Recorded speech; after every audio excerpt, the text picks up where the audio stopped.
Welcome to the forecast for the year of the snake. This is for all you tigers out there. So, as part of your zodiac, bold moves are in your nature, but this year you're going to need a little bit of patience and you need to think before you leap.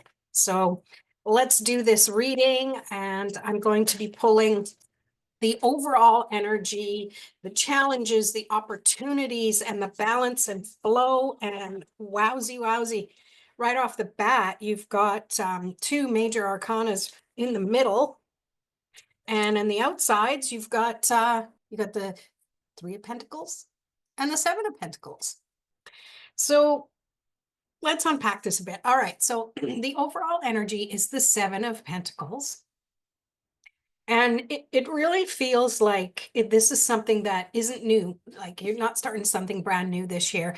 This is about the energy of nurturing what you've already put your energy into in the last year or so or more. And you're finally starting to trust and see the ebb and flow of things. There's growth spurts, and then there's this like resting period and more growth spurts, and it's not the same. It varies itself, so you have to trust. But I love that sevens to me is about change, and it's good change. And then in the area of your challenges, you have temperance. So this might be the problem you have. You want to get going, you're bold, you want to take action, but at the same time, it's good to take, for lack of a better term, educated action. Think first, like I said, think before you leap. So you're going to need to really meter out your energy in order to prioritize what you want to do or focus on, okay? Because the opportunities are there for you. We have the Wheel of Fortune.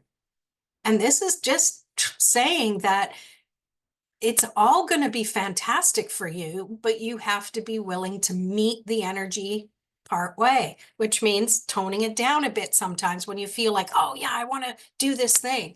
Because sometimes we can be so focused on something, we have tunnel vision, we kind of forget that there's people, there's stuff, there's life happening beyond that we do have to interact with once in a while. So this is where planning takes place, because I feel like you get that energy of the sun energy of, yes, let's do this while I can, before I change my mind, before I lose my thought or whatever might come up. But there's also the moon energy, which is the taking time, having that timing properly of something, and knowing when to plan. Just like we know with the calendar, the moon calendar, we know the phases of the moon. We can have them scheduled out for the whole entire year. So I'm really drawn to that moon, and just to say it's okay to try and plan something, even if in your mind you might be going, yeah, but that doesn't always work well for me. I get kind of spooled into one thing, and then it's all I focus on. Or maybe you're just not someone who likes to plan too much because it feels too structured. But it doesn't have to be either or. That's what I'm getting at with this temperance card, is it's a blend of both. There's a time and a place for everything, okay? And then the balance and flow is about the Three of Pentacles. That is, funny, what I'm getting with this card is that stay in your own lane. Stay in your own genius. Don't try to do everything. Allow others to be part of your process and the creativity in certain aspects, because the more you focus on what your talents and your gifts are and leave the rest to delegate to someone else who loves doing whatever it is they're doing, you have more energy and focus on what you want it to be on what you want to do. So realistically, I love this this reading for you. I'm going to pull clarifiers as well, but overall, it just feels really, really good. So let's see what else we have for you, Tiger. We're going to clarify each one of these cards. Ah, I'm really glad I pulled those first cards first because let me. Okay, now stick around. We'll unpack it. Don't freak out on me, okay? So you have the death card, which it's not literal, okay? You also have the Eight of Cups. You have the Ten of Wands, or you have the Ten of Swords, and you have the Nine of Wands. So there's a lot of changes. There's a lot of getting, let me see if I could do this here. It's a lot of getting out of your own head, trusting the energy you're trying to move beyond. Okay, let's do it this way. Miss High Tech here. So with the Seven of Pentacles, we're clarifying it with the Devil. We're clarifying it with the Death card. So this is a sign that it is time to just totally change what you're doing.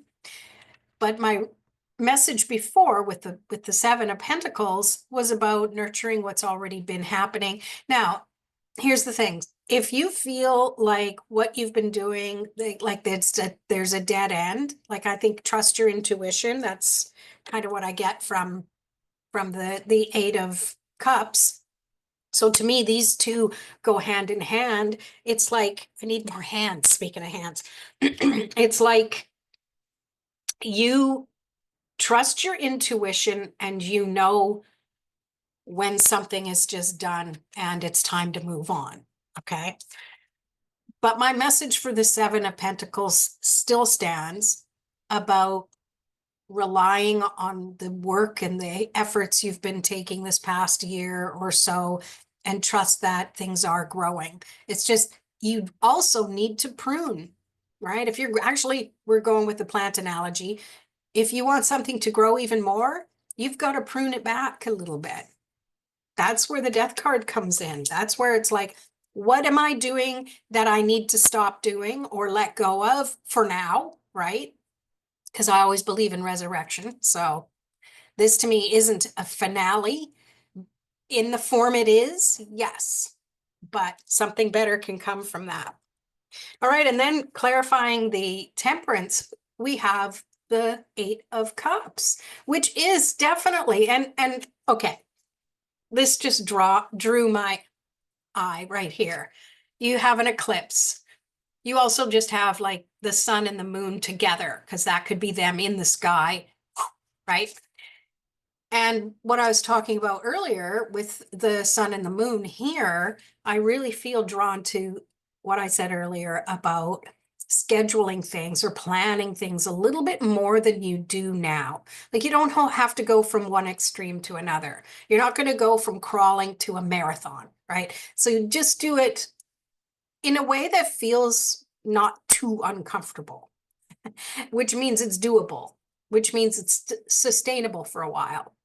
Because I really feel that this is your opportunity to go toward what the next thing is. What's the missing cup? What's the one thing that seems to be missing where you really feel happy and satisfied with your life? That's worth taking a risk. That's worth taking action. And that's worth having patience. All three of those things, juggling all three, I think that's getting you to juggling life, Wheel of Fortune. So clarifying the Wheel of Fortune, we have the 10 of Swords. It's building on what I've been saying already. Whatever you have been thinking about, it's over with now. It's time to just bury it and move on to the next thing that you want to do. It's just that simple. If you want change, you've got to allow change. Okay? You've got to allow it. I'm going to come back to that little kind of scary part there in a bit, but let me just complete here. It's just in my nature. So clarifying for your balance and flow, we got the Three of Pentacles and the Nine of Wands, because it's time to finally take a break when you need it. Don't wait till you're exhausted. That's the first message I get from this. Yeah, I'm really feeling that you've been doing everything. like I said before, about delegating and just focusing on what you're good at and let someone else do the other stuff if possible, because it has been exhausting to do it yourself. You don't have to do it anymore. You know, there's a way. Maybe all these 10 of swords is all about the limiting beliefs and the mindset you've stuck yourself into a pigeonhole about, where you really want to not be exhausted. And it's time to get rid of all of that, not emotional baggage, that mental baggage. Okay. Now let's take a look at, so this is the overall energy and the opportunities. These are the clarifiers. So the overall energy is change, is something has to change from what it's been. Now, let's just say that this isn't sudden, I feel. It's not sudden death. It's not sudden change. It's been coming for a while, and I think you know it.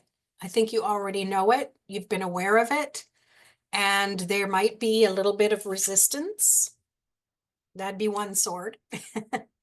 And another sword might that you need to finally put the stake in the ground, or the dead tarot guy, is that just because you don't know how to do it or you haven't been able to in the past doesn't mean you can't now. It's drawing a line in the sand with your tiger claw and saying, I can be bold, I can be discerning, and I can also remember to have patience.